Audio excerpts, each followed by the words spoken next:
Isang mapagpalang araw sa ating lahat, mga kapatid. Ako muli si Adrian Bernales ng Batch 3 at itong aking daily devotion. At ngayong araw ay pag-uusapan natin ay kung nagkugulat ba ang Diyos. At ang ating Bible verse ay mula sa Hebrews chapter 4 verse 13. Sinasabi sa ating scripture ngayong araw, "Neither is there any creature that is not manifest in His sight, but all things are naked and opened unto the eyes of Him with whom we have to do." Sa madaling salita, mga kapatid, ay walang nilikha nakatago sa paningin ng Diyos. Lahat ay hubad at lantad sa kanyang mga mata.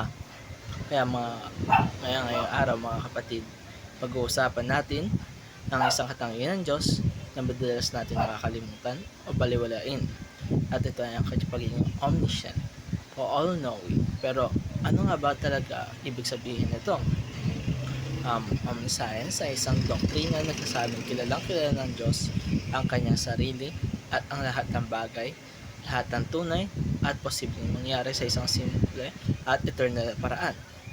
Ibig sabihin nito, hindi kailanman natututo ang Diyos, hindi siya nakikalimot at hindi rin siya nagugulat sa anumang bagay.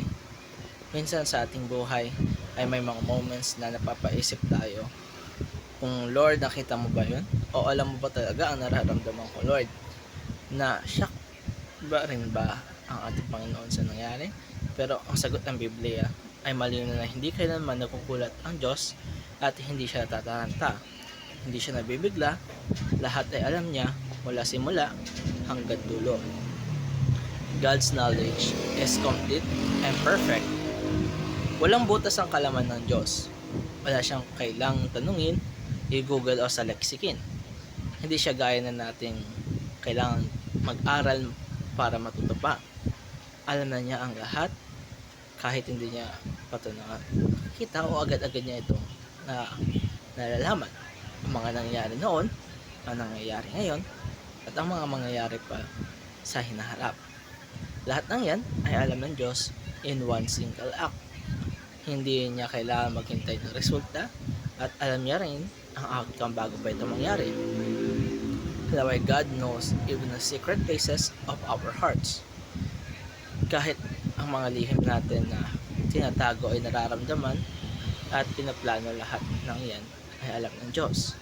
Wala tayong may tatago sa Kanya na kahit minsan nakala natin ay okay tayo kasi walang ibang tao ang nakakita sa ginawa natin. Pero ang tanong, mga kapatid, ay nakalusot ba tayo sa Diyos? Ang sagot dyan ay hindi. Dahil alam niya kahit yung mga bagay na hindi na sinasabi sa iba. Kahit yung mga sugat na tinatago natin sa ating mga ngiti. And katatlo, God's omniscience is a source of comfort.